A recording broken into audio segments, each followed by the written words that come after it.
A vibrator. What's that gonna do? No, I literally meant like a person. I have come on this journey with me where I've realized I'm not very good at video games. So now I gotta turn the seed into flesh, Jake.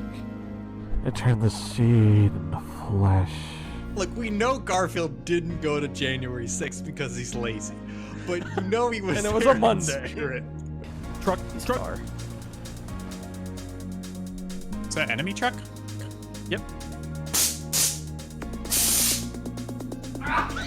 That was delayed. Yeah, leave it like that. That's good. That's good. That's good, Will. I thought you were gonna say, and then I learned about Nazi Germany.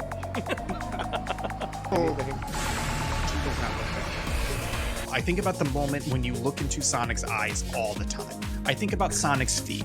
Okay, let's go. Wow. Oh! Oh! He has a kid! I'm on stream. Maggie's watching Forrest Gump. Apparently she got to. If you had asked me to guess what Maggie was talking about when she came in, I Movie? would not have guessed I was Forrest Gump.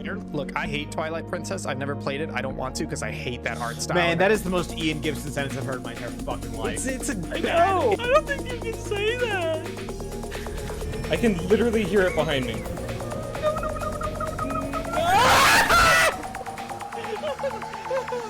Oh, it's Roxas. Show me Primus. Show me some Primus. Primus, baby. Look, I want to be a little slutty so that people will want to be friends with me. Yes! Woo! Wow! We did it! Hey, the timer started over.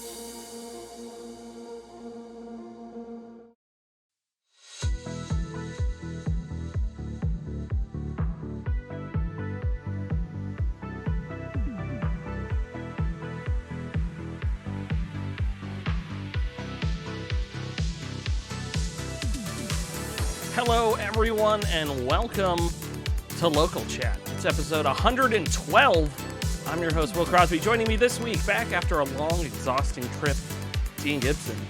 That's right. I've been gone for 2 weeks. I'm back. How's it going, boys? It's going great. Also joining us, Jason, Green Able himself. 112. I also got back like 2 weeks ago, but I got back from Toledo. So that's Holy Toledo! Oh, Toledo. Hey, What were you speaking doing in of chit Toledo? chat, I think it was a week and a half, 2 weeks ago. So yeah, I was visiting a college buddy of mine. Used to be on Save Data, not anymore. He's moved on. He had a kid. He has a family, it turns out. So And a it's rough.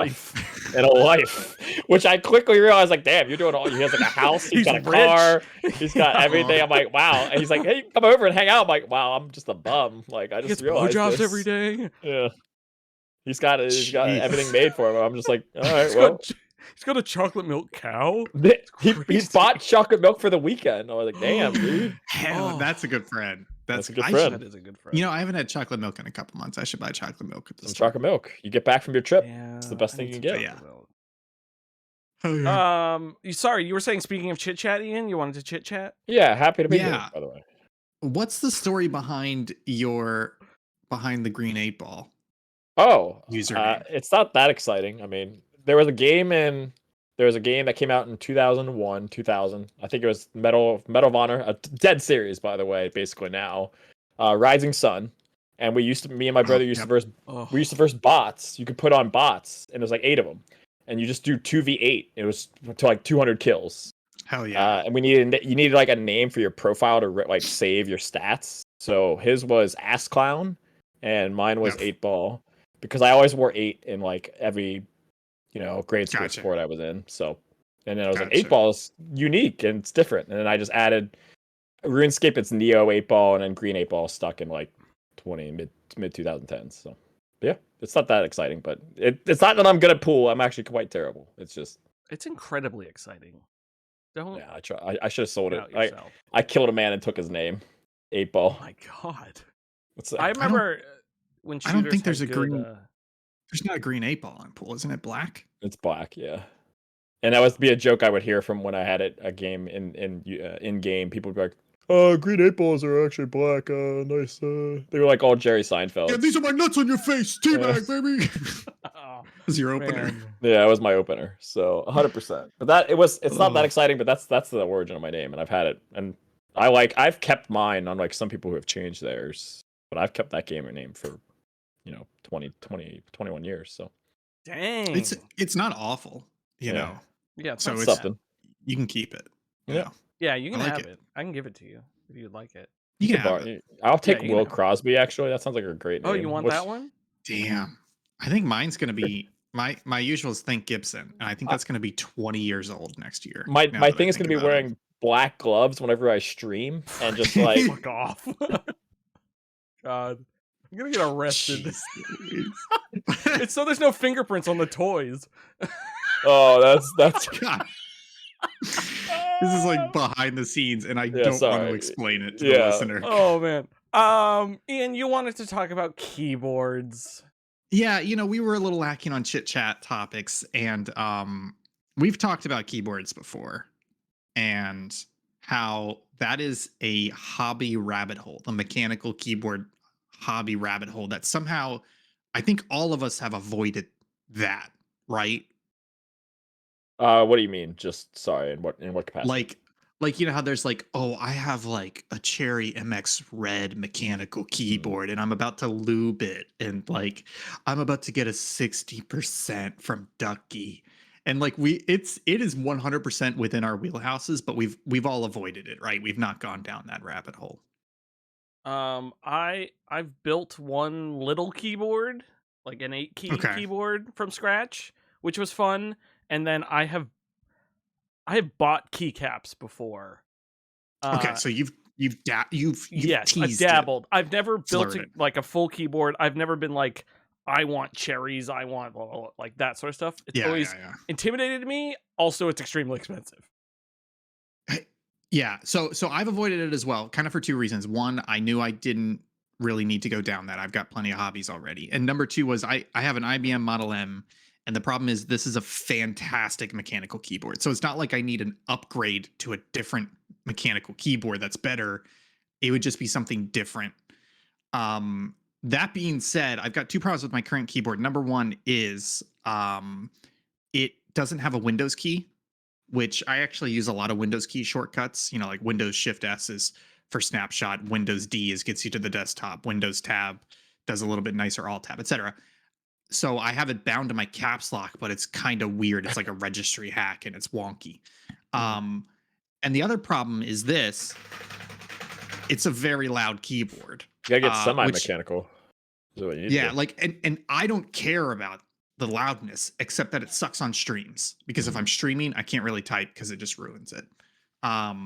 So let me just put it this way. The other day I was like, what if I got a mechanical keyboard? Like, what if I went into the hobby a little bit? Because I saw, actually, what happened was I saw somebody's tweet, and their tweet, I don't know why it was promoted to me, but their tweet was literally like, hey, I found new key switches that feel just like an IBM Model M, but they're much quieter. Oh no. And within 15 minutes of seeing that, I was reading a blog post about how to design your own circuit board to make a custom no. keyboard. And I was like, oh no. Like I literally had to stop and like pull myself out. And so the problem is I think I'm getting into keyboards now. Okay. I haven't been able to resist it. And well, let me tell you, I've only purchased one thing so far. Okay. Okay. One It thing. starts with cable. one. The I've braided always smoked. cable. Yes. I've always smoked one cigarette before too. It's No, fine. I literally spend like an hour every day just being like, let me look up keyboards. Let me look at keycaps. Let me look at, what if I do this? What if I do that? But I've only bought one thing, which was there are so many different switches now, and they're like, this is clicky, this is tactical, this is linear, this is a 65 gram, this one's padded. I don't know what any of it means. So I actually bought this really cool thing. It's basically, I think it's like 63 keys. No, it's 64 keys. It's like an 8x8 grid. And every single one of them is a unique type of switch, and the keycap tells you what switch it is. And it was Those like are $70. nice. But I was like, I don't know anything. I don't know what I like to feel. So I'm going to buy this, and this is going to be a good start. If I find a nice switch in here, maybe I'll go. So I'm like, I'm literally like teetering between like maybe I should design my own PCB because I'll tell you what my dream is. Okay, here's the problem. Oh, we all know what Do your you dream is. Do you guys know about like keyboard sizes? Like how there's like different, like how many keys there are?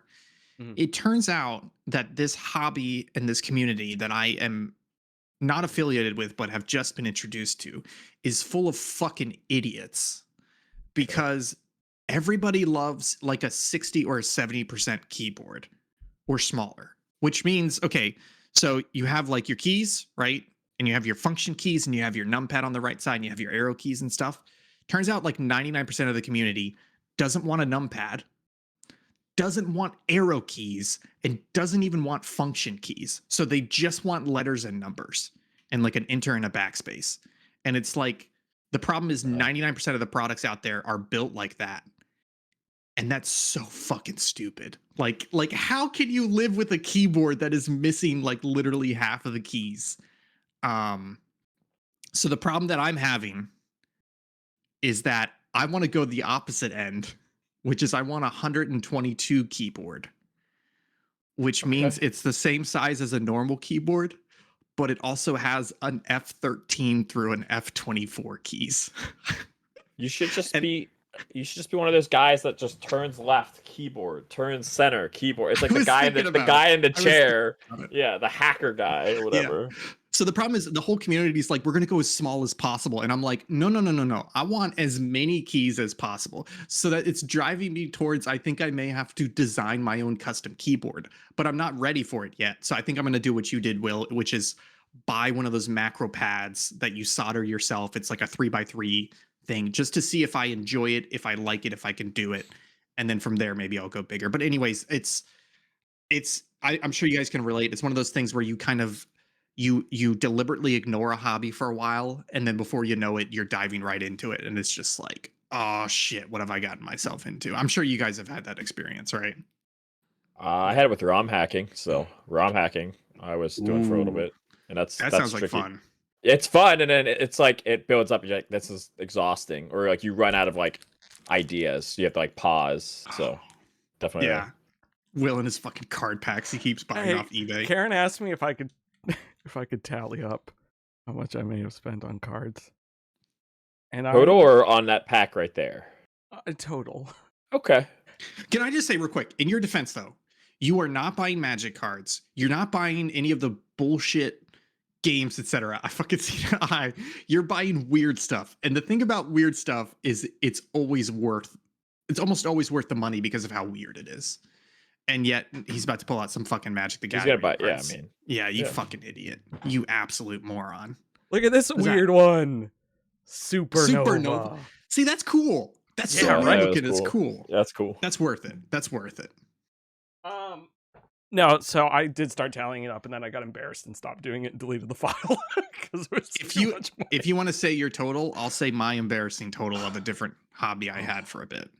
I didn't get far enough into totaling it, but I was at the point I was totaling, which is probably half of what I've spent, was like $600. But how many cards did that get you?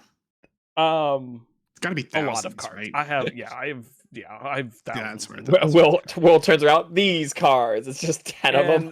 600. Yeah. 10.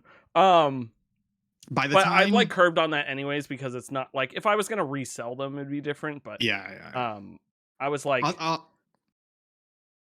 what? Just in like commiseration, just to not make you feel embarrassed. Okay, you. By the time I put the brakes on it and stopped myself, I had purchased 62 amiibos in like the first 9 months that they came out.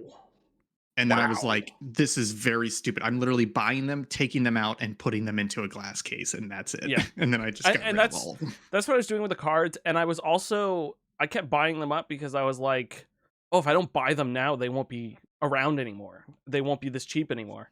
And which is an argument you can have, but also they've been around for almost 30 years. Yeah. They're not really going anywhere. They're not worth anything. Yeah. Like the worst case scenario is I put a video out about it and it raised the prices of them, and I own so much already that it's not even gonna matter.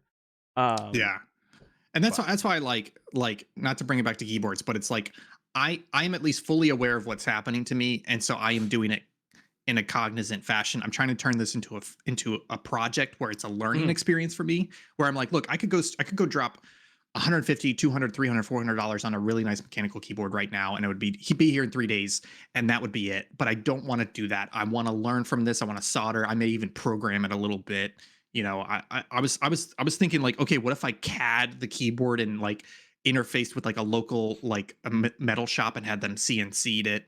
So it's one of those things where I'm like, I'm at least cognizant of my faults and my weaknesses towards engaging with the hobby, and I'm trying to turn it into something positive. And I feel like you're doing the exact same thing with your cards. The flaw is you're putting value on something that, or contemporary value on something that has only inherent value to you. Or more like it. So like, like you guys, none of you ride motorbikes, right? No, probably not. No. My friend bought a motorbike and he has that. He spent all the time, probably has to get it fixed, get his license and stuff. You didn't buy that, but like he spent money on that, and you know, you could compare numbers on that, but it's more value of like how much that is worth it for you in terms of time and, you know. Yeah. And also like card collecting to me, and for like all this weird stuff, it's the joy of finding the weird stuff and the cheap stuff. And I would rather spend money on a hobby that gives me return. Like the return from card collecting is the little spark of happiness of opening a pack and collecting them and everything, versus buying a Lego set or buying a model, or I'm into 35mm photography now. Like I would rather spend money on that because I get a return. I'm increasing my skills, where card collecting, I'm not. It's I have extra money hobby, and I don't want to act like I have extra money. I want to spend it on things that matter. And not that they don't, but yeah. I mean, I've got you guys both beat in terms of probably something that's stupid that I've spent money on. I probably spent Fire around Emblem? Well, no, on League of Legends, I probably spent in the last since 2012. I spent like probably $1,500 on it. Oh, wait, but since 2012 though? Yes, yeah. That's not that bad. That's not that bad. That's maybe like so a lot of that is $150 a year. That's really not that bad. Well, a lot of it is also we used to, for the first 5 or 6 years, we used to get Christmas gifts for the entire people, like our friend group. Or like birthday gifts. You'd buy them like a $10 skin or something like that from that, and that'd be the gift you got them. Yeah, it's easy Christmas, easy birthday gifts. That's not too bad. Spread out over 10 years. It's definitely slowed down. Yeah, in the last like 3 or 4, it's probably realistically only like 300. So it's the first like 1,200 is probably even the other ones when I'm there, when I'm playing it all the time. Yeah, I probably put how many hours into it. So, but I think the key thing is we have these hobbies. We like to spend our stupid money, but I'm definitely of the mind of like, hey, if you make money, spend money. You know, make sure you have savings, make sure you can pay your bill, etc. Be financially stable, but that doesn't mean you need to save all your money. You know, spend some of your money, live a little bit, and that sounds like that's what we're doing. We're not being stupid, irresponsible with it. Yeah, stupid, irresponsible. Like, let's shred money right now. Next segment of the show. Yeah, I agree. Moving on. That was a lovely little chit chat section. Chit chat section. Session.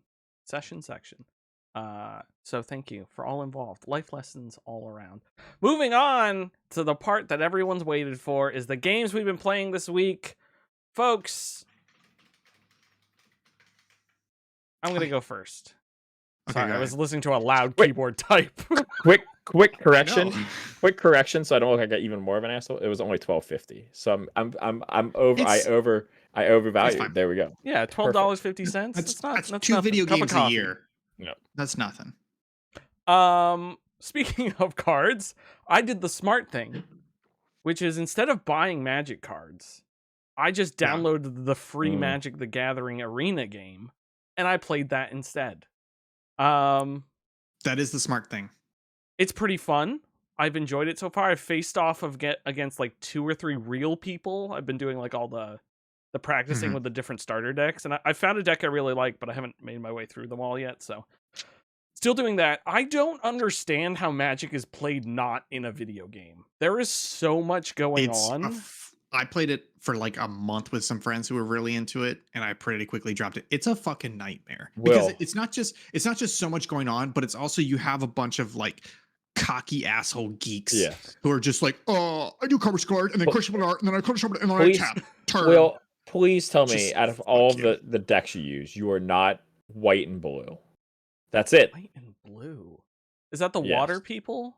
It's the defensive. It's the one like you're not gonna have any fun because No, when it- the like one- when you want to do something, they're like, no, you're not allowed to do that. I'm like, bro, The one I Fuck you. liked was the one that had planes and Ooh. not planes. Sorry, plane as in the field, not I think it's airplanes. you're green. You're aren't you the green? Maybe? Like they might be swamp actually. No, the I green forget. is the. I don't know. I'm just going by lands, but whatever it Yeah. is, I was having fun with that. Swamp's black. Never mind. Yeah, swamp's Yeah. black. I think The, plane's um, white. Yeah. The only thing I did do card wise, I did pre-order one of the gift bundle things for the Lord of the Rings thing because I think that's neat and I want to check those out and do like an unboxing of those. If I'm into Magic at that point, maybe I'll buy more. But I thought it was cool enough to do like we'll do a card stream or something when those come out in June, I think. So Magic the Gathering, pretty fun. Then I was playing some Slay the Spire, which I hadn't tried before. Played it. It's a pretty good time. I also don't like it at all. Who's your favorite character? How much have you played it? Yeah, that's also another thing too. I could check. Good old Xbox. I didn't ask you to Um, check. No, I think like 3 hours, 4 Okay, hours. so maybe you don't like it. Yeah. It just seems like I have the 3 actions every turn, and I'm just waiting for them to hit me, and I want to do more, and it's just like waiting for it. Oh, I don't want that. That sounds like Yeah. sorry, that sounds like you're not playing the game right because you could pretty quickly get away from that. Yeah, like a action, combo 3 or actions something. per turn. Also, if you change your Oh, hero really? too. Yeah, if you're Yeah. I don't know which guy you're playing, but like they all play really differently. but Oh. I look. I don't mean I. Sorry. Slay the Spire is fantastic. Sorry, I hit Sorry, the play it's button not on for the game, everybody. It's not so for everybody, opening yeah. Right now. It's not for everybody Yeah, too. But so the thing about Slay the Spire is I really enjoyed Slay the Spire until Okay, quit. I played Monster Train. Okay. And the thing about Monster Train is it feels a lot like Slay the Spire, but what's great about it is that it's like a little bit shorter, so it's not as long of a run, and it just feels like they have fine-tuned a lot of the mechanics and the interactions with the game. So honestly, Will, my recommendation is if you're not feeling Slay the Spire, maybe play it a little bit more, but if you're not feeling it, maybe go to Monster Train, which is like 90% similar. So- It's just a little bit quicker, a little bit easier to get into. It's okay. My game that I played is also like Slay the Spire, so I can talk about it when we get there as well. So Ooh. Oh, Yeah, I've been into. I've always hated card-based games. I've always hated a lot of things, folks. Just Wow. generally. Wow. And so far this year, that I'm joyous. Okay, and so far this year, it's I've only March. found a love for card games. Or last year and this year, I've liked chess. I've yeah. So you know what? I'm gonna. I was gonna make a joke. I was gonna say honestly, if you're doing it too, play like a different guy. Like you might be playing just the warrior dude who just heals. Yeah, yeah, he's pretty I plain. don't know. It also like the art style really wasn't doing it for me. It was a kinda little sim- too it's like simple. Yeah. Game Maker. And that's not meant to be an insult, but it is. No, it is. It is. It just screamed like if that game had more polish, I think I would play it more, which is an awful thing to say. That's why honestly you should try Monster Train because it feels like 90% Slay the Spire, but they just softened a lot of it and made it easier to get into, quicker to play, a little bit easier. I don't want to say easier, but easier for you to grapple with the mechanics, etc. It's funny, I looked up Monster Train on Game Pass, but it's not there anymore because the last time Slay the Spire came up, you mentioned it. So I looked it up, but it wasn't on there, so I need to see where it is. It's Well, worth it.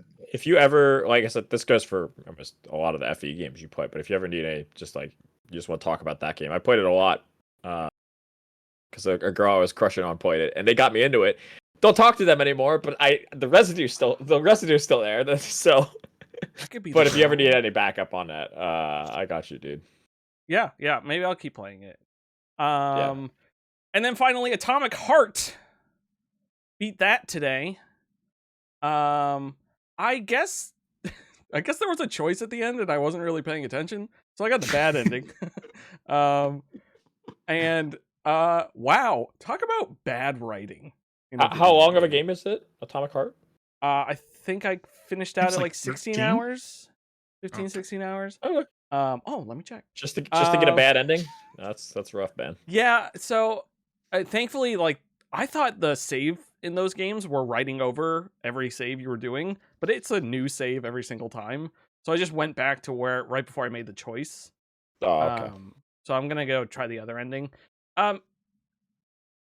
The game is a solid middling 7, I think is the best way I can say Yeah. that. I was leaning towards 8 for a while. I think it is the perfect like 7.5, higher 7. It does a lot of things that are fun. It's not running great on the Xbox Series X, which was a big issue with me. There was so much ghosting in that game that I thought my TV was broken. It is crazy. But the fun moments in that game are fun. The mysteries are cool. The world building is really great. We've touched on that before. There was an incredibly, I don't even know if you call it subtle reference to BioShock. It was just, I'm pretty sure it played the BioShock music.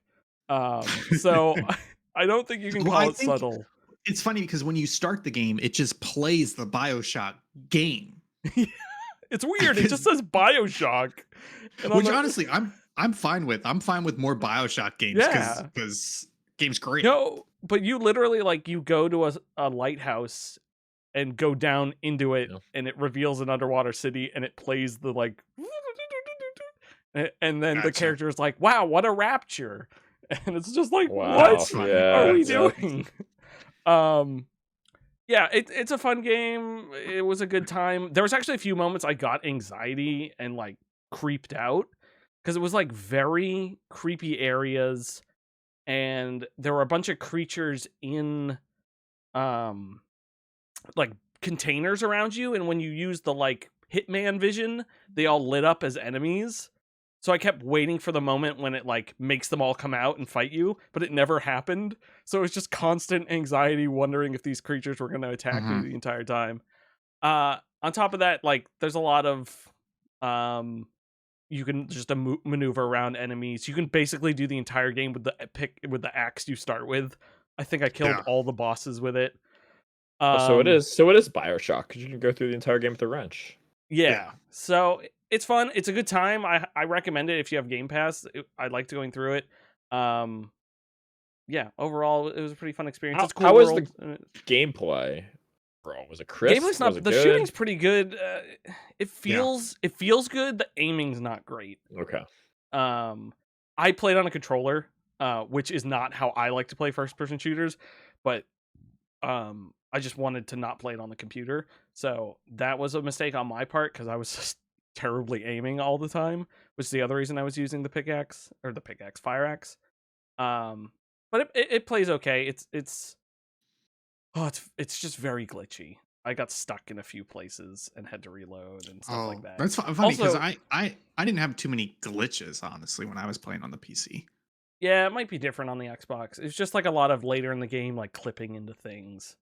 My favorite part of the entire game is, I don't know if you noticed this, Ian, but most of the tooltip and hints on the loading menu are just bullshit. Yes. That is like, They're pretty Hey, funny. you can't run out of mana in this game because there is no mana. And I was Yeah. like, what? It's just stuff like that. Yeah, it's just like there's occasionally like a really good one, and then my favorite one was like, you ever stop and think about why this is all happening? Well, we probably shouldn't. And it's just like, what? Yeah. I remember one I kept seeing, which was something like, there's no benefit to hitting a dead body. It won't give you any resources. It's honestly kind of creepy. So maybe not do it. And Yeah. like it's pretty, it was like a funny loading screen joke that it kept playing.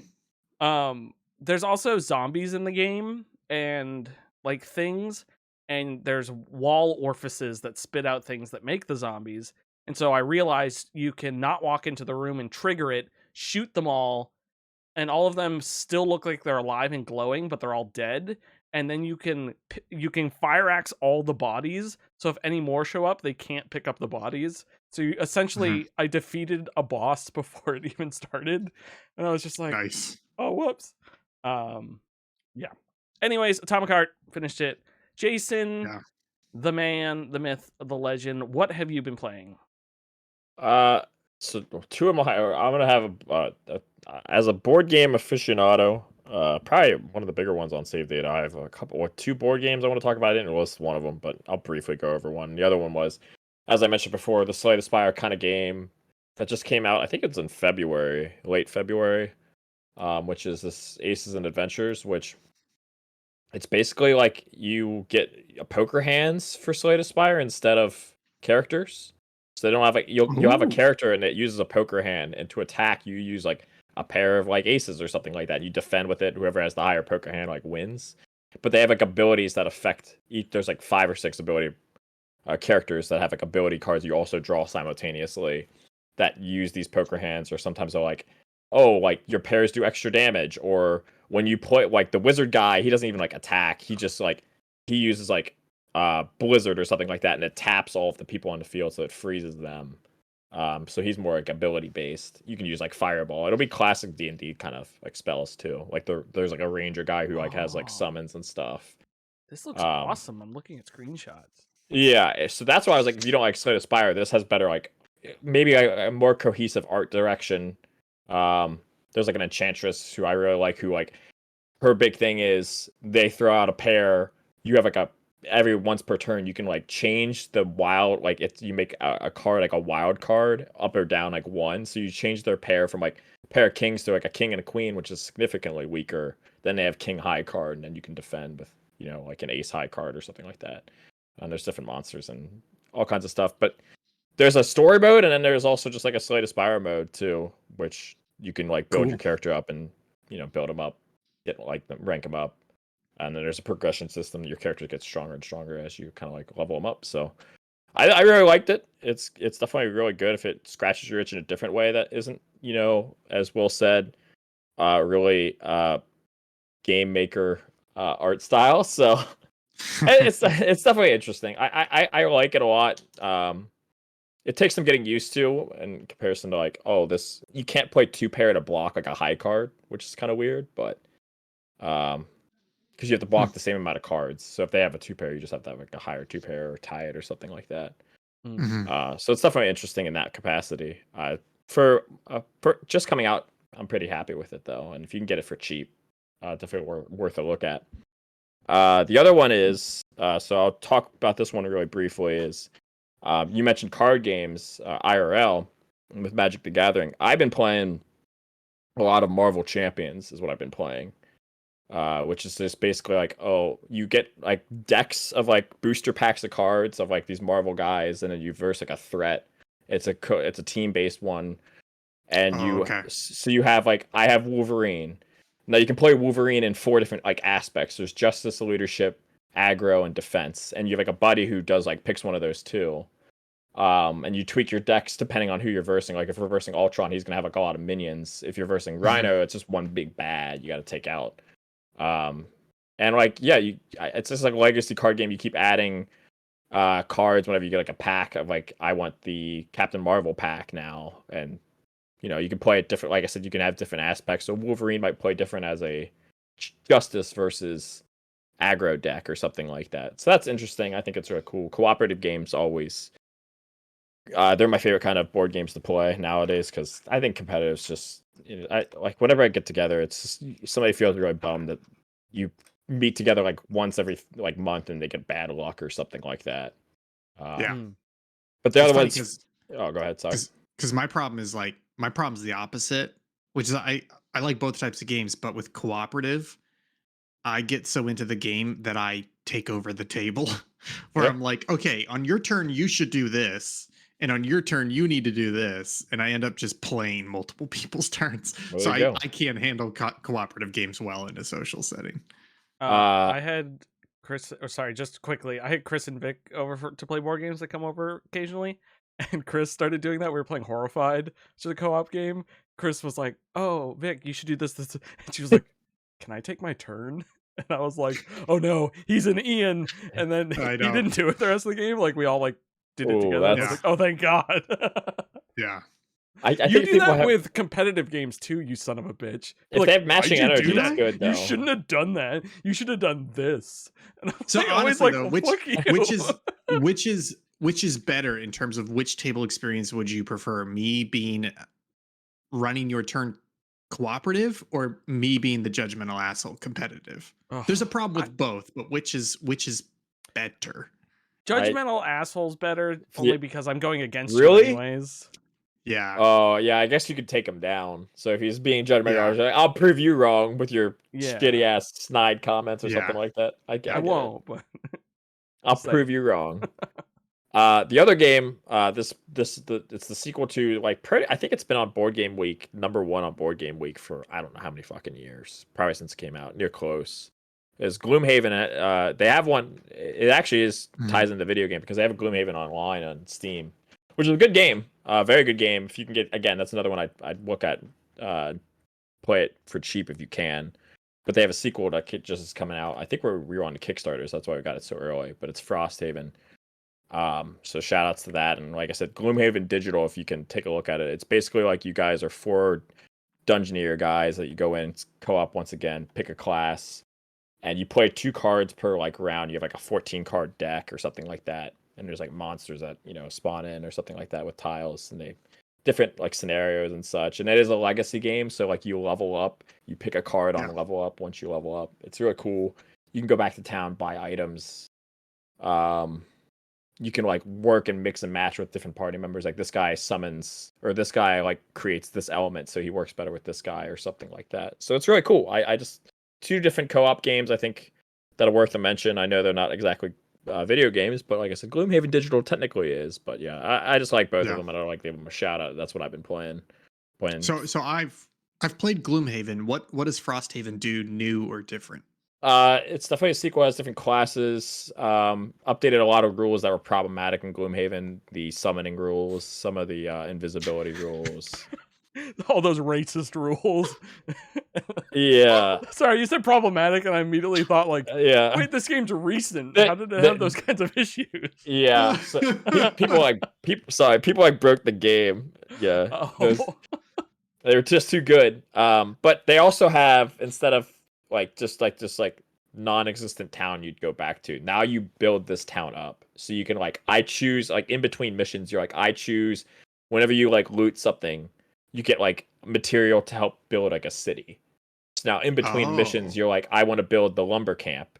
So now I build this lumber camp, and then you can hire guards now to protect your city as well. And there's definitely different seasons. We haven't gotten to the next seasons yet, but apparently the events become more brutal during the seasons. You get attacked, your buildings can get razed. And you always all play together? Yeah.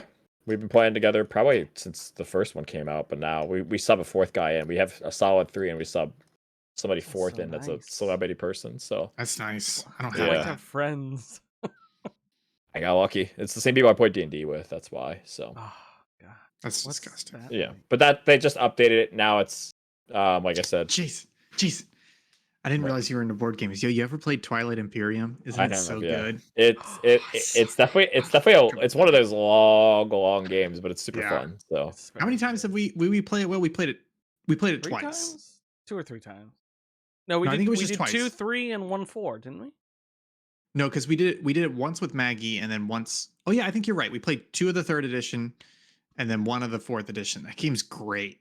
It is so long, but it also, I never got tired of it. It was always just hey, we need to take a lunch break. yeah, that's the best We're part. getting back to it. You have I a know- scenario. It's 2 to 3 hours. You're okay, take a break, and then you just go back Yeah. into it if you want to.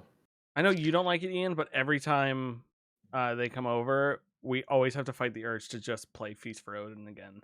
Because I think we played it 4 or 5 times now, and every Yeah. single time it's just oh, I want to play it. It just has Um, that mechanical Tetris quirk that I'm not a big Yeah. fan of. I That's all. We're trying to figure out Twilight Imperium Day. I was oh, I really want to play. I will fucking fly. I know. And Oh, that I is know not a God. joke. That is not a joke. You gotta stream it for fucking the channel fine. now. That's what Oh you need yeah, to do. we'll stream it. I can put some cams up. For the I felt so bad for Karen because the last game we played, she was so close to winning, and she was literally like if we got to her turn, she would have won. But I had a secret objective that I pulled out of my ass, and I popped the turn before hers to get like 3 victory points and win in one turn. Did I win one, but I used that OP card to win? I think you won the first one. Yeah, and there was that one card that we all decide that they have removed from the game that Yeah. like lets you do something twice, and it's just like, what the fuck? So Will's a cheater. I got it. Nice. Yeah, I'm a cheater. I looked it up before.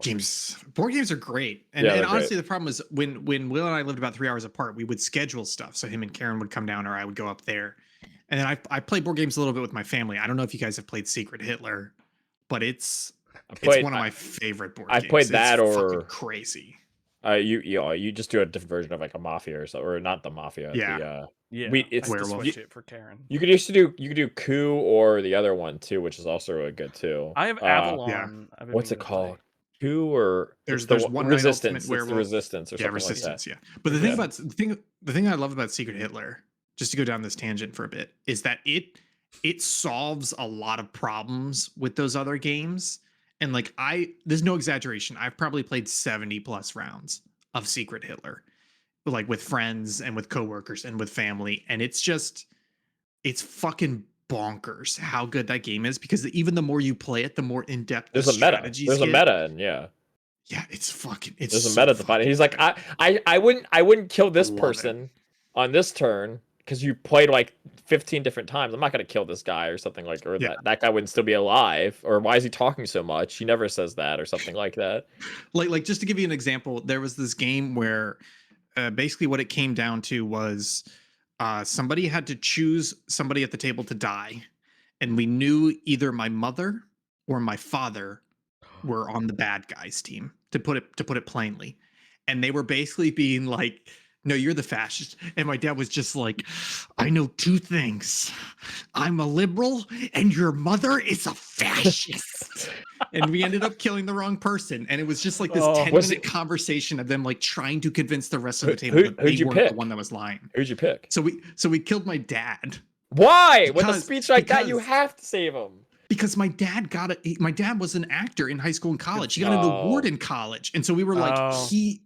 he's the most believable, so it's probably him. And it wasn't him, it was my It's- mom. And we were like, oh my God. It's funny It was that so plays good. into what I was gonna say, which is I want to play that game and other hidden role games, but I'm afraid, and not that I'm good at lying, but Oh, God. we played Mhm. like 6 or 7 rounds of Skull here, which is a lying game. I don't know if you've ever played Skull, but you're like, you have cards and you have to you're Mhm. betting your cards and you have to convince people if you have your skull in there or not. okay. And if they pick Yeah. you and you have it, you like give up your cards and all this sort of stuff. You have to play with less cards, basically.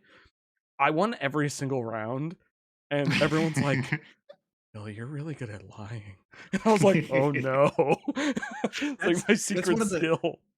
Yeah, that's one of the great things about Secret Hitler is there are absolutely lies and bluffs and everything, but the way that the literal mechanics of the game play out, that you could be telling the truth 100% of the time, and people would have zero suspicion on you, but because of the way mechanics play out, the game will force you to do something suspicious, and it throws everything into chaos. So it's a That's fantastic nice. game where it's like, it doesn't matter how good you are as a liar or not, there will always be like random acts of suspicion thrown out throughout the game that make it chaotic. I think there's a there's a reskin of it that's Palpatine, right? I think. Yeah, I something think like so. that. I would get I would get that. I would get that version for game nights.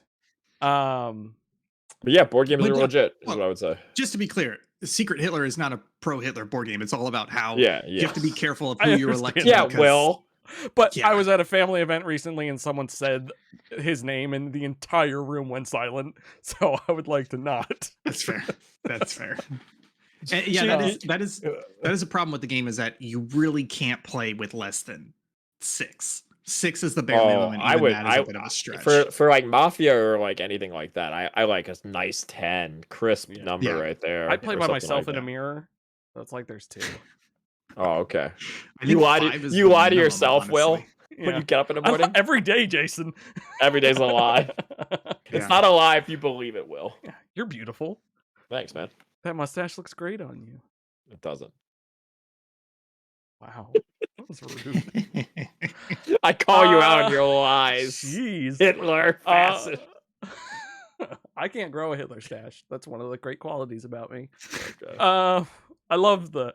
Never mind. Ian, Hi. tell me about the games you've been playing. 2 games that I have already played and talked about on this show, so it better be worth it. No, you have not played the second one. you I piece of have. Shit. I did, and the I first talked one- all about it. The first one is Wild Hearts. This is a Monster Hunter like from EA and Koei Tecmo. It's out on Game Pass. Oh no, it's not, well, it's a little bit on Game Pass. You get a 10-hour free trial. And I tried playing it because I was in a Monster Hunter world and Will, you spoke so positively of it. This has to be one of the like ugliest running games I've ever seen.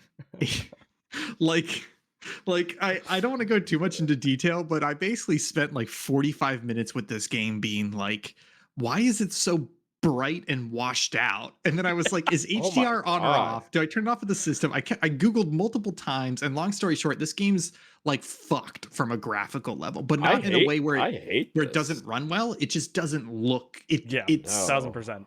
it doesn't know what video settings are. Let me put it that way. And you can't make it look good. Other than that, though, it's a pretty cool little Monster Hunter game. They've added some like build mechanics so you can quick build crates and stuff. It's pretty cool. I think I've just realized that I think a Monster Hunter World is going to be my only Monster Hunter game forever. Like I wanted to sample that genre. I did with Monster Hunter World in like a cheaty way because I came back to it when they gave you that like super powered armor so you could kind of breeze through it. And I think I'm just done with Monster Hunter. So if you can excuse the graphical issues, and if you're a super Monster Hunter fan, definitely check out this game. It seems like it's doing a lot of cool, crazy new stuff. But for me, it's kind of a revelation where I was like, I thought maybe I was getting into this genre, where in reality, it was just a one play wonder for me with that genre. So did that affect your overall? I enjoyed this game. I recommend it, or you're like, hey, I played Monster Hunter World. I played this game. I'm like, it's not for me. Don't even recommend because all these problems that you already suggested. So honestly, I would recommend it to people who like Monster Hunter games. It's similar enough, but it's also doing enough cool stuff. The big hesitation, however, though, is that the way this game looks and runs, it's got problems. Like literally the way that it like treats color and brightness is all sorts of fucked. And then if you try and just put it into like performance mode to make it, like resolution mode to make it look better, it drops to 30 FPS on an Xbox Series X. So this game if you are at all picky about graphics or how things look and run frame rate wise, you're gonna hate this game. It doesn't run right. So it's a game full of caveats, honestly. It's weird because I do hate all that stuff, as evidence with Atomic Heart, but I like bought into it because Wild Hearts felt like I was playing a game that someone sent me from Japan and was like, hey, there's like English subtitles in this, like check it out. Like it felt like a PS1 game when that was region locked. Like it's so weird and fun. I think it's better than Monster Hunter World, and I think the addition with all that stuff, like I think it's Kurakuri stuff, like it gets more advanced as you go along, that you're like quick building walls and fireworks and giant mallets that slam down on the enemies. So, and for some reason, I'll have to go back to Monster Hunter World maybe, but I seem to understand this game and the way it works way better. Like leveling up certain weapons into categories. Explains a lot more. Yeah. Yeah. So I took a pause on it to play through Atomic Heart, and I'm going to go back to it. So I'm hoping it stays with me, mostly because I paid for the entire game. So I'd like it to stay with me. But I agree with you 100%. It looks weird. That's where I first noticed the ghosting. So I went from that to Atomic Heart, and I was like, is my TV broken? Like, what is wrong with my TV? You just need to play a good-looking game. Yeah, that's what I was thinking. I was like, what is happening? So, yeah. Yeah. The second game I've been playing is Master Plan Tycoon, which released today. I believe we previously talked about it in a wishlist spotlight, but Will has not played it. No, I have played it. It was featured during the previous Steam Next Fest demo, and I raved about it. Oh, previous? Yeah, Anyways, so Will's never played this game. I have, and I purchased it today. Thank you very much. This game came out today. It's basically Factorio, but in flowchart form. And so let me explain that a little bit. It's all about like, you're building a factory in a way. So it's like, hey, I want to make wooden planks. So that requires me to put down a lumber yard, which chops trees, and that feeds into the sawmill, which turns the trees into planks, and then that goes into my storage. But what's really cool about it is that it's visually laid out like on graph paper in a way and as a flow chart. So instead of you putting down like a 3D sawmill or whatever in the world, you're just putting down a little box that says sawmill, and it has an arrow line going into the storage, and then you just see little dots that are the planks moving along. So it's pretty cool. I think one of the great things that it does is that it has multiple technology tiers. So like one of the later tiers is concrete, and when you click on concrete, it tells you what you have to do to make concrete, but in flowchart form. So for example, I'll go backwards a little bit and I'll talk about bread. So to do bread, you need a farm to make grain that feeds into a mill, which turns the grain into meal, which goes into a bakery, which turns the meal into bread. So you need 3 buildings in order to make bread, and they feed into each other. When you go into the screen, like the building screen where you're like, I want to make bread, it shows it as a flowchart. It says farm, mill, bakery, bread. And if you click on bakery, it dumps you out of that screen, and now you have a bakery that you're dragging around and trying to build. And it's so simple, but it's so great because every time you go into any other crafting game, you inherently think of things like a flowchart, but they're never presented to you as a flowchart, right? You look at something and it's like, look, you need 3 cloth and 2 twigs, and you go, okay, well, how do I get cloth? Well, you need cloth from fibers, and you get fibers from trees by punching them. So you're thinking about it like a flowchart, but they never fucking presented it as a flowchart. But this game is literally just like, look, if you want to make bread, here's the full end-to-end flowchart. And if you want to make any of the previous like ingredients or steps, just click on that fucking step and boom, now you can place it in the world. So I'm only about like 2 hours in. I'm really enjoying it. It has like a really extended but cool tutorial. The one kind of quirk of it that I'm not sure I like so far is that it turns out it's a lot like using Microsoft Visio. You guys ever use Microsoft Visio, the flowchart software? Oh god, I used it way back in the day, but oh my god, Yes. So it's been a bit. the problem that I have with Visio is the same problem I have with this game, which is that you can drag shapes and lines, etc., onto the grid however you want to set up a flowchart.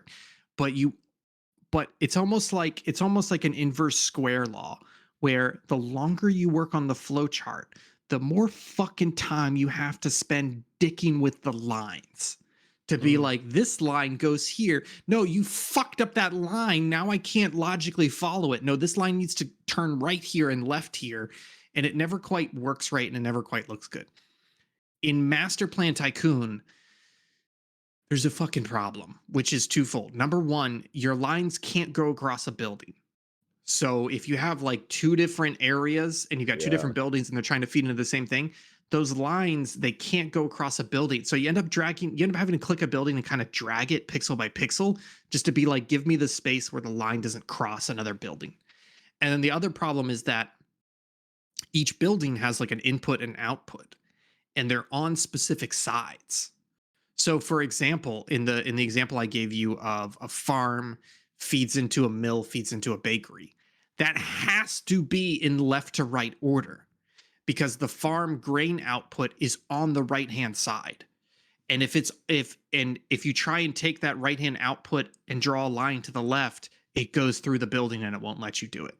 So it's kind of this, honestly, the more I talk about it, the more fucking frustrated I'm getting about it. It's my big concern for it, maybe not concern, but my big question is, why play this game over playing something else that like you do get that visual, appetite for you, like that's served with it. That's why people play those games, is to not look at a grid or just like, feel like they're doing work.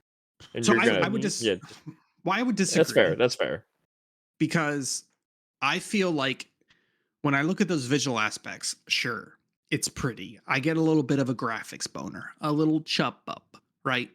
But when I'm looking at the graphics, I'm going, I don't give a fucking cahoot about how good this sprite looks.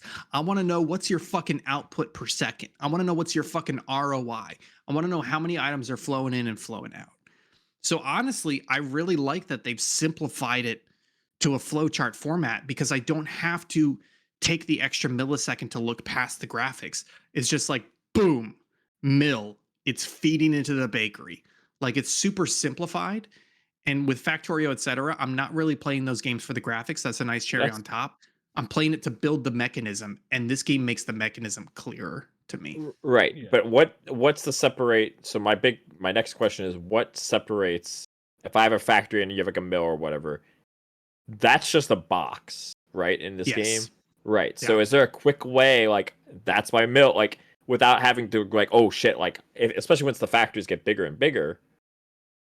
And you have to do all these lines and stuff. Doesn't that become more like, oh, like burdensome because you can't quickly identify, oh, that's my mill. I got to get this, So yeah. So it becomes a little cumbersome, but they do a couple things to make it easier. Number one is it's all color coded. So I've noticed like a lot of the food stuff or grain stuff, et cetera, is yellow. So it'll be a yellow box. The other thing is that they have this really interesting concept of storage boxes. So storage boxes both take in items and provide items, but they're universal. So if I have a storage box on one side of the map that I'm feeding water into, I can place a storage box on the other side of the map and take water out of it. And so that makes it super easy for you to segment different areas so that you don't have just this huge collapse of crisscrossing lines in a single area. And then the other thing they do is they have like, they call them like mission areas or whatever. So for example, I had this area where they were like, hey, maybe you should make some steel here. And you click on a box and it's like a steel mission and you click go to mission and it takes you to a different map. But what happens is on that different map, you set up your whole steel production and you feed it into a box. And then when you go back to the main map, that mission box now has steel coming out of it. So it's not just one single map with a whole bunch of shit on it. They do a couple good things to try and segment it a little bit. You definitely lose, like you said, you definitely lose that like immediacy of like, oh, that's a factory because it looks like a factory. That's a farm because it looks like a farm. But they do some cool graphical and mechanical tricks to kind of minimize the impact of that. Yeah, that would be like my immediate thing is for me to get like going in any like city builder or just basically any kind of like builder or planning. Just immediate like being able to tell what it is and also where it's feeding to if lines are crossing, like you said. That could get hectic pretty quickly. So this is definitely the type of game where there are people, to boil it down into just like real shitty reductionism, there are people who play those games for the graphics because they want to make a pretty city. And then there are people who play it for the mechanics and the optimization of, I want to make a perfectly functioning city. Everything's on time. Everything's perfectly dialed in, no extra resources. And this game is 100% geared towards the second group. Okay. That being said, it's $8.99 on Steam. Honestly, go buy it. It looks fantastic. It's a lot of fun. I've only played 2 hours of it yet, but I feel like I've already got my money's worth. Go play some Master Plan Tycoon. It's hella cool. Yes, it's very good. Great. Okay. I usually check out at least wish list, whatever games you guys check out. So yeah. Cool. That's great. Great job. Ooh, pick it. Time for the news, everybody.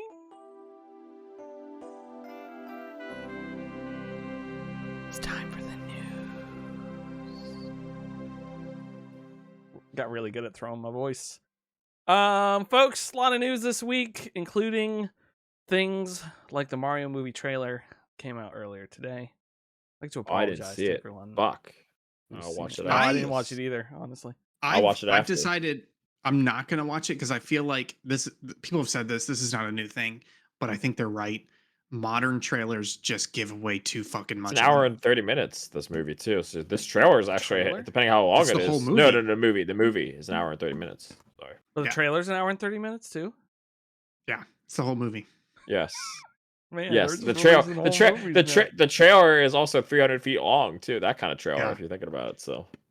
So that's the thing is like I decided I'm not gonna watch it because the thing about trailers is they tend to like show so much of the movie that when I sit there watching the movie, I'm gonna be like, when does the Rainbow Road segment happen? When does this happen? When does this joke hit? Yeah. So these late trailers, I try not to. Unless they have the fake trailer sometimes.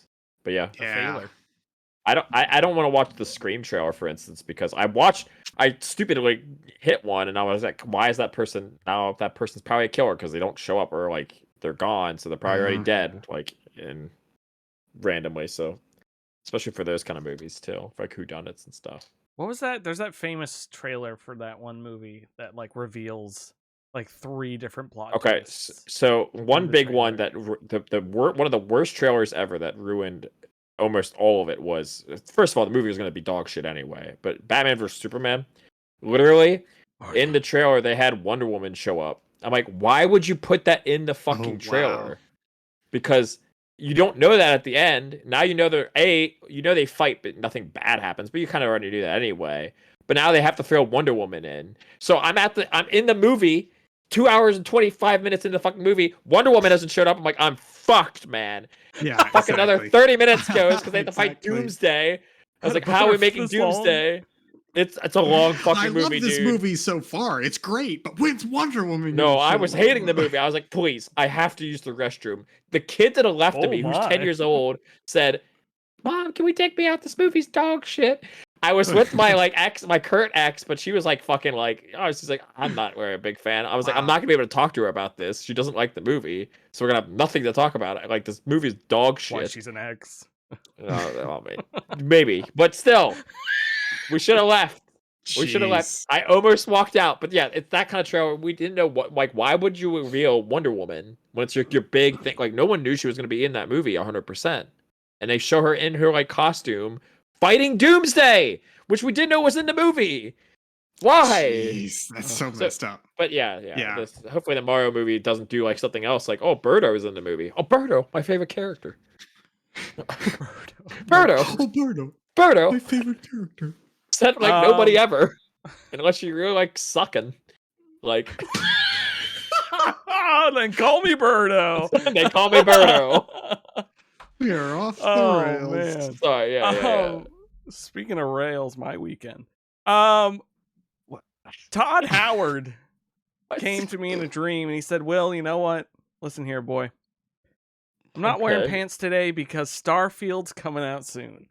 And I woke up, I walked over to my computer, fully erect, and I Googled Starfield, and a trailer had appeared, and it said, Starfield is coming Oh god. September 6th, 2023.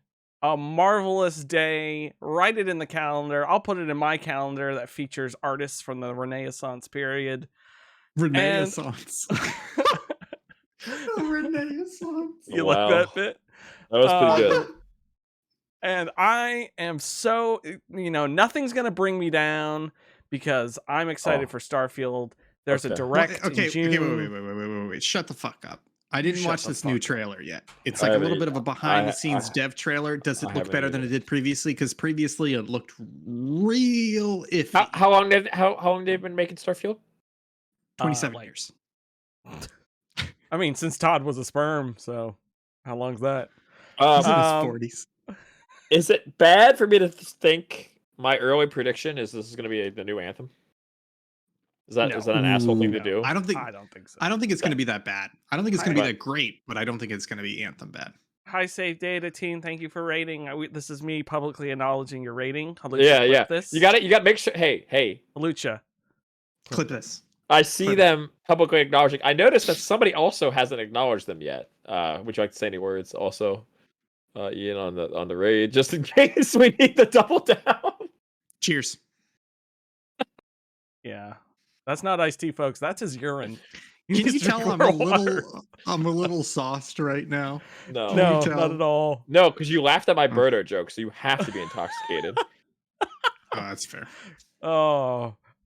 Anyways, Starfield, September 6th. It was just a quick trailer. They showed like beauty shots, and then it was Todd talking with people playing in the background. And then he referenced one of the people in the background, and the guy like turned around and waved to the camera. It was so weird, and It's I loved it. weird. And I just They're want to not put QA Todd in if- my if mouth. Todd- they're not Um, QA if Todd talked about him. But Nice. so, anyways, September 6th, 2 days before my birthday, folks. Shout out, get me a present. And then June 11th, after the Xbox showcase for E3, there will be a Starfield Direct. And, it just brings me back to, say what you will about Fallout 4, but that E3 with the reveal it was coming out in November and the Fallout Shelter and all that stuff was great. It's big. And I'm excited for that. And I think I'm gonna replay I think I'm gonna play through Oblivion as my next Okay, shut up. game. How do we feel about this Starfield delay? Is this something we should take positively, negatively, just straight down the road, ho hum? Okay. Can I go Taking first? it Not the positive. bus. Yeah, go we'll, first. we'll- Yes, we'll you let go. You go. my big thing is with companies like this, and I'll even throw fucking Naughty Dog into this because Naughty Dog worked their workers to like the fucking bone to get their game out. And they only have like one game that's like any good, but they're banking all of their money off of it. But that's another topic. My point is, at what point does Bethesda like get any like they have to make up their credit with the player base? Okay, like that's my thought process. Like we should not be giving them fucking anything until they make back the good like merit that they had. They fucked up with Fallout 776.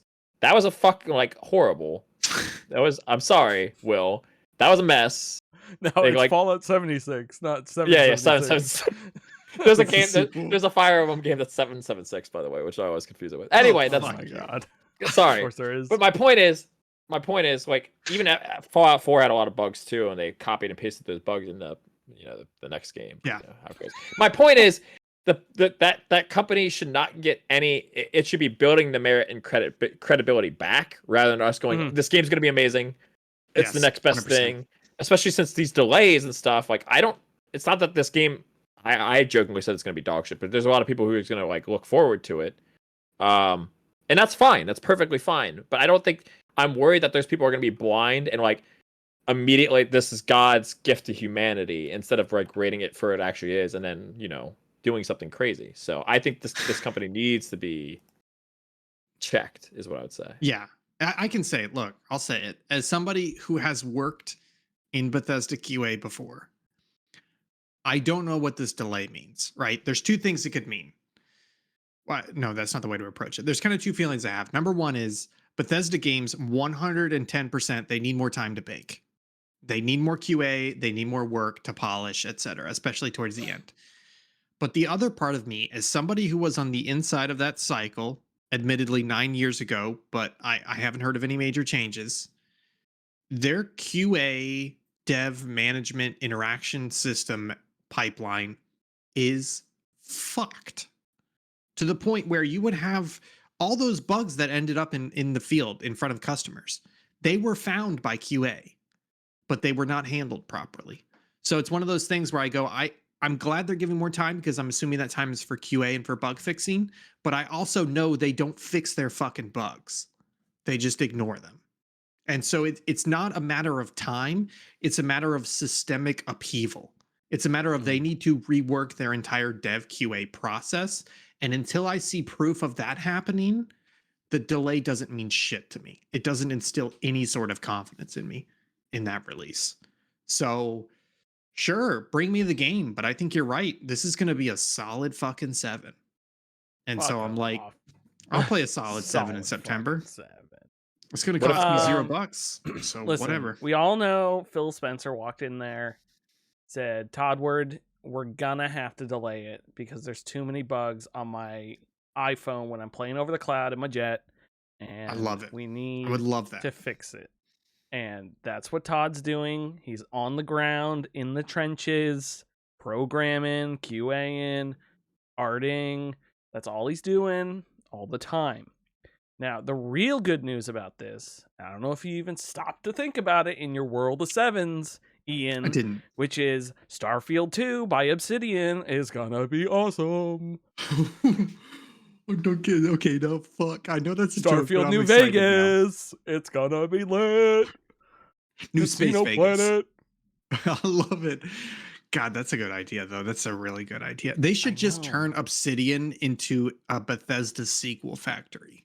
Bethesda does all the heavy lifting of creating the IP and the initial game, and they don't worry about the bugs. They just put it out there. It's super dog shit. And then Obsidian comes behind and polishes that turd. Yeah.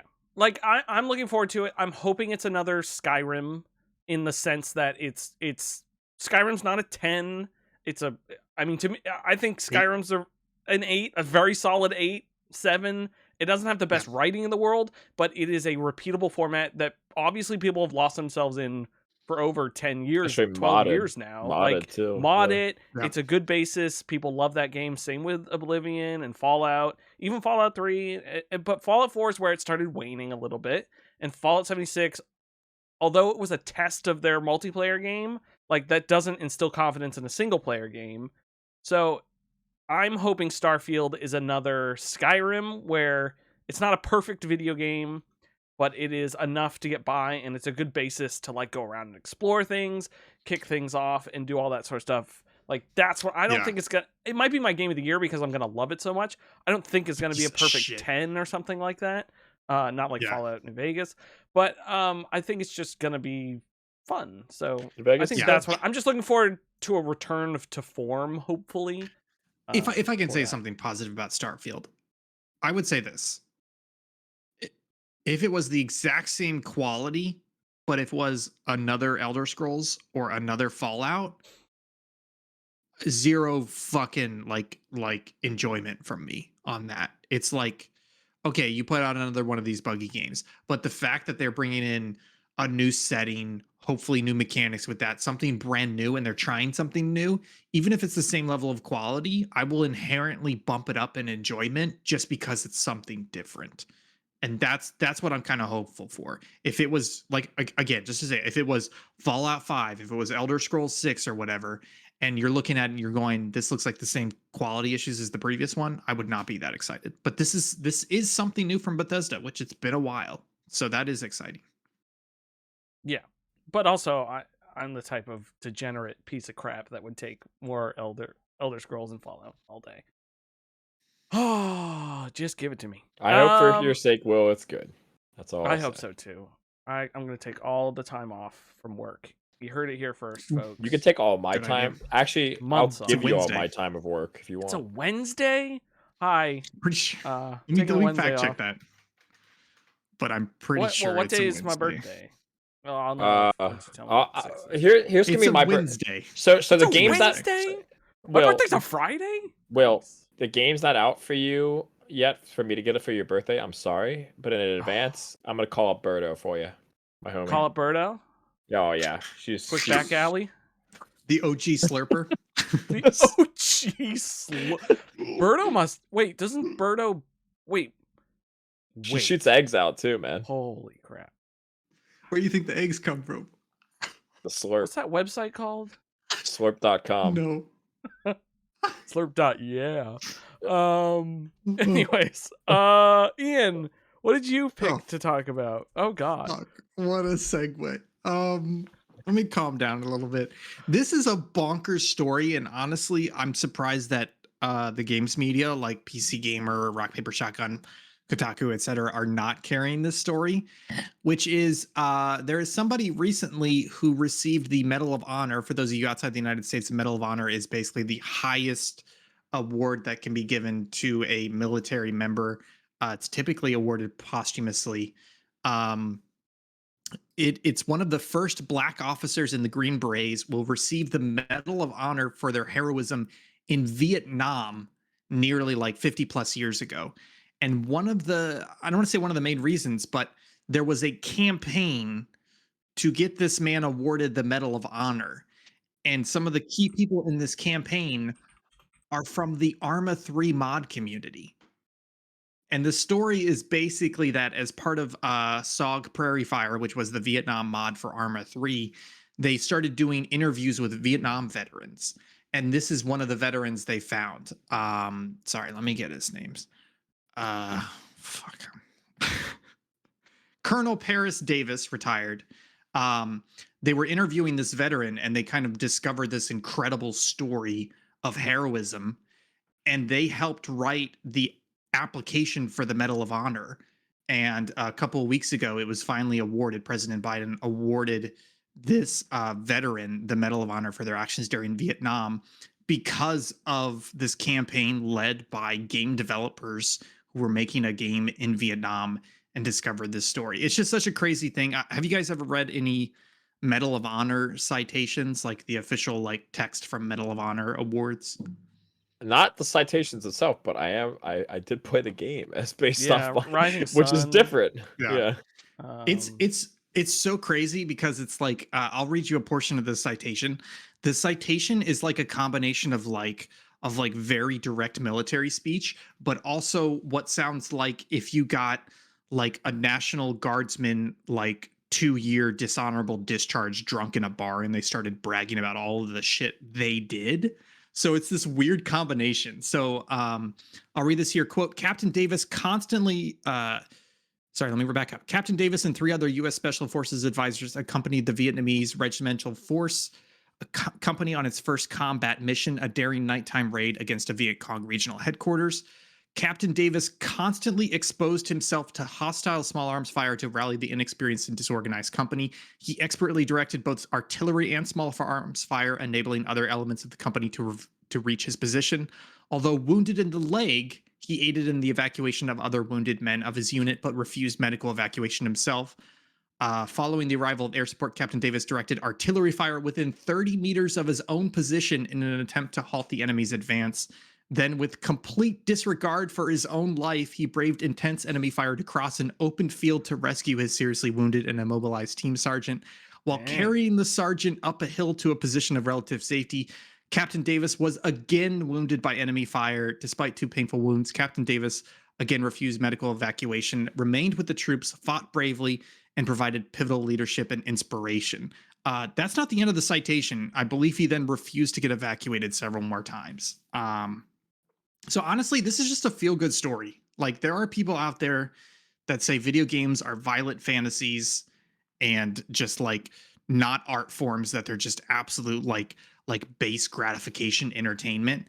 And then there are people who are using platforms like Arma 3 and other video games to try and like retell real stories and to bring spotlights to real heroes. And it's really interesting to see these people who worked on Arma 3, Saw Prairie Fire, basically discover this American hero, realize that he has not gotten the recognition he deserves largely because of his race, because he's African American, helping with the application and ultimately getting him awarded with the Medal of Honor, which is just a huge achievement. And this is just a feel-good story, right? This feels good. It feels great. You know, I'm sitting here feeling good, being happy, thinking about how they delayed Suicide Squad again. Wow. Not long enough. They need to delay it like 4 years to fix all the shit in there. Yeah, I didn't see this. When did this news come out? Because I did not see this news recent. today. It's definitely Jason recent. Schreier came out like 8 hours ago. 8 years ago. Dear God. I'm gone. I'm gone. He's gone, folks. It's just so weird. It would be like the equivalent of like people releasing their game like Cyberpunk and like seeing that game and like, okay, this game was not ready. Instead of taking the extra months because people would be mad, let's try to just like force out a game that's going to be like known buggy and it kind of falls short on expectations. This game is just like Marvel a lot, like Marvel Jesus Christ, Avengers. Like part 2. Yeah. It's they didn't learn their lesson. Like you look at it, like it's right there. Like at work, like ow, the thing looks exactly like it. In terms of like the menuing system, at least looks very like similar to it. Again, what one of my friends said, my associates said, basically it's all gunplay instead of like abilities. Which I mean, it makes sense why like they showed off what they did and it was just cut around and all that sort of stuff. Like I don't know, I just think even with that, people's response to it, I don't know if they're like thinking to change things or if this is just... It's because that's the thing, is this delay is still this year, right? So that means at most it's like a 5 to 7 month delay. No, I mostly meant that is not enough time to drastically change. No, sorry, I meant more like cushion the blow. Like it could have come out in May. People would have been upset about the way the game is and all the bugs and glitches, or it can come out in November and they'll only be upset about the game and it won't have game breaking like it'll still have game breaking glitches. If I may, I'm going to use my experience as a QA manager and 7-8 years of software, like 10 years of software experience now. I think what happened was trailer comes out, blowback occurs, management comes down and says, look, blowback's not great. What can we do to change this game to make it better? And devs came back and they said 3 years. And they said, it's got to come out this year. So what can you do in 6 months? And dev came back and said, maybe this much. And management said, oh, great. You could do, 200 story points of capacity in that time. That sounds great. Focus on the most priority stuff. Get it done. And so they got their delay, but it's nowhere near long enough to actually fix the issues.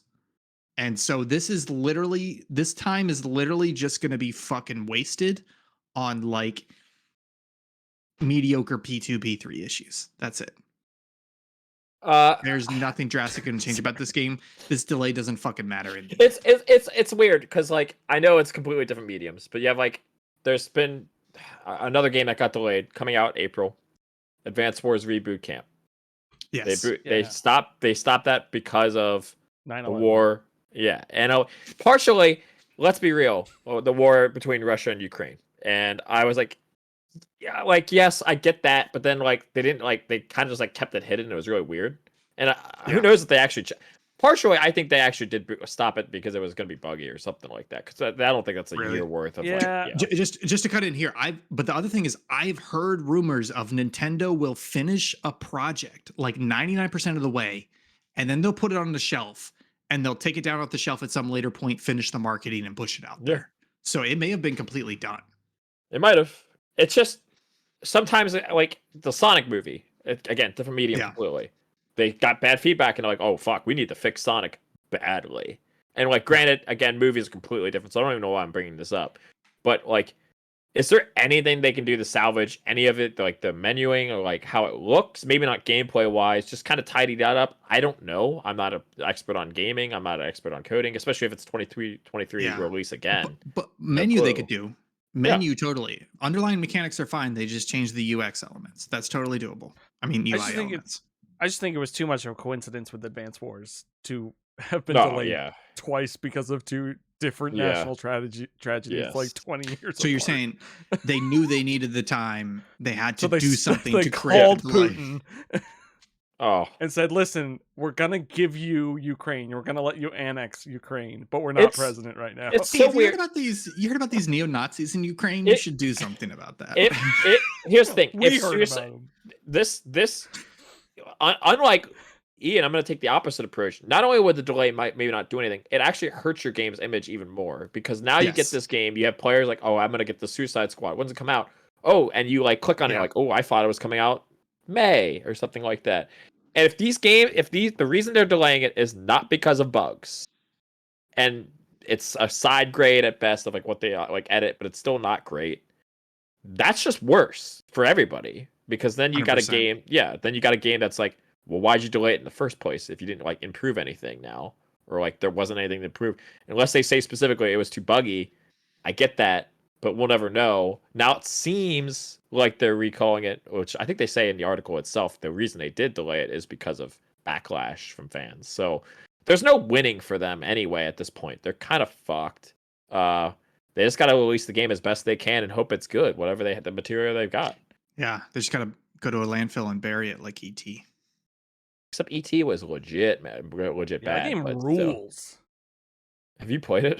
Can you imagine? I literally have a copy over there. Oh, okay. Can you imagine it finding is somebody not that who... Suicide Squad? What are we? Some sort of Suicide. I was about to say, can you imagine finding somebody who defends ET? But Will already did it, so okay. I mean, for an Atari 2600 game compared to games today, they're all terrible. They're all terrible. They got to put on. Here's what they're doing. They're delaying it specifically so they can put Jared Leto's Joker more of a focus on the game. That's obviously what it is. That's an idea. That's the winning move. That's the winning move.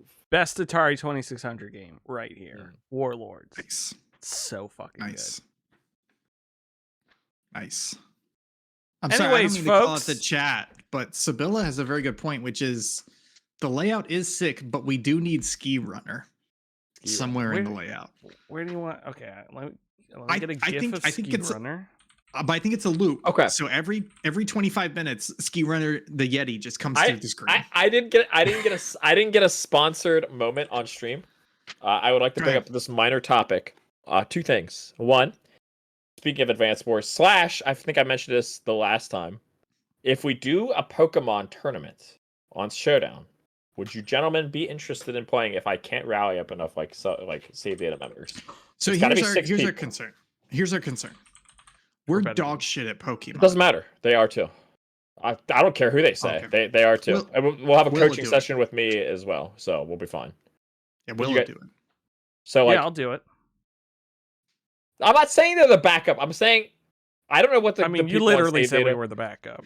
Listen, I didn't use the word backup, and I didn't say subs. Okay, that's all I'm saying. Interpret it as you will. The We are second thing is Subpixel. this. So- That's true. The second thing is, speaking of Advanced Wars, I think it'd be fucking. We'd be at a loss if we didn't have some sort of like Advanced Wars, either like tournament as well, like. But Subpixel, the 2 Subpixel guys versus some save data members. Oh my god, that's a war faction right there. That's great. Like you're telling me Ian as fucking Olaf would not sell like tickets like hotcakes? No way. That's the thing. man. I'm only commit if it's full costume, full green screen. And we're Vaporeon, Yeah. Okay. the water sure. type. Is I- Vaporeon already water type? No. Oh, Eevee's the. no. Wait, is it Eevee? Is Vaporeon an Evolution? Will, Vaporeon's air type, dude.